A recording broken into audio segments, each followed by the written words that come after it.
Avant que je donne la parole à Monsieur Gérard Menuel.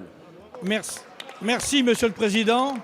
Mes chers collègues, ma question s'adresse à Monsieur le ministre de l'Agriculture. Monsieur le ministre, avant de poser ma question en cette semaine du Salon de l'Agriculture, je vais saluer avec tout le groupe la qualité de la présentation de la Ferme France et à travers elle tous les exposants et en particulier ces paysans qui concourent à la richesse nationale, à l'entretien de nos territoires avec tellement de passion, de courage et d'engagement. Monsieur le ministre, une grande partie des filières agricoles françaises présentes à ce salon est en crise. Des charges plus élevées que chez nos voisins européens, des prix en forte baisse, comme le porc qui passe en quelques mois d'1,40 € à moins d'1,20 €, le lait à 27 centimes le litre, le prix des céréales à la production en forte baisse. Cette situation nécessite, Monsieur le ministre, que vous soyez au combat au sein de l'Europe, mais aussi en agissant au niveau national. À chacune des questions que mes collègues ne manquent pas de vous poser au fil des semaines, vous répondez trop rarement sur le fond et trop souvent en revisitant l'histoire de la politique agricole commune.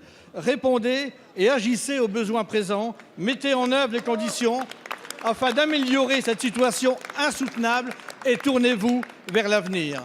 Et parmi les nombreuses actions qui sont à engager, comme la baisse des charges, la clarification de l'origine des produits avec un étiquetage clair et beaucoup d'autres encore, il y en a deux qui peuvent alléger une paperasserie de plus en plus abondante et très coûteuse en énergie et en investissement. La première, êtes-vous prêt, Monsieur le ministre, à mettre fin à alléger les surtranspositions en agriculture qui touchent en particulier le secteur agro-environnemental et les bâtiments d'élevage? La deuxième question, tout aussi précise, dans une exploitation agricole, le compte pénibilité est et sera impossible à appliquer et c'est méconnaître le métier que d'affirmer le contraire. Alors, allez-vous revenir sur ce compte pénibilité en agriculture? Je vous remercie. La parole est à Monsieur Stéphane Le Foll, ministre de l'Agriculture, de l'Agroalimentaire et de la Forêt. Monsieur le Président, Monsieur le député, vous avez rappelé d'abord la qualité de la Ferme France. Et ici, je le sais, personne ne la remettra en cause et la saluera. C'est bien normal. La passion des agriculteurs, c'est d'abord cette capacité d'être fiers de leur métier.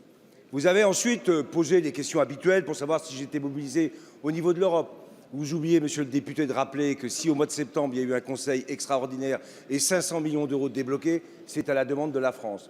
Que s'il y a eu un conseil, là aussi extraordinaire, pour discuter de la crise le 14 février, c'est à la demande de la France. Et que s'il y a un conseil le 14 mars avec des propositions de la Commission, ça aura été aussi à la demande de la France.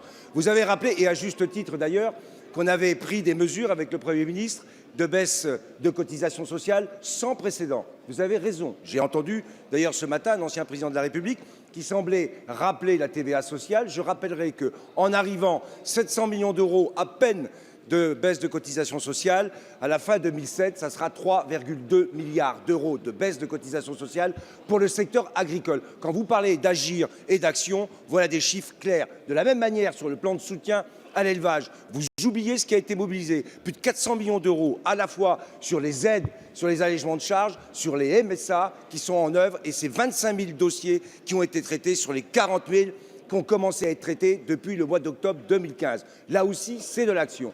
Enfin, vous avez évoqué deux sujets. L'un sur la surtransposition. Aucune, Monsieur le député, surtransposition de normes n'a été faite durant le mandat pendant lequel j'ai assumé ces responsabilités. Allez regarder peut-être un peu avant. Toutes les normes d'aujourd'hui, c'est celles qui avaient été décidées par d'autres. Et enfin, sur la pénibilité, ce qui a été parfaitement identifié comme un élément de difficulté aboutit aujourd'hui à faire en sorte que c'est sur la base de contrats liés aux branches et globalement non imputables à l'exploitant agricole Monsieur le ministre.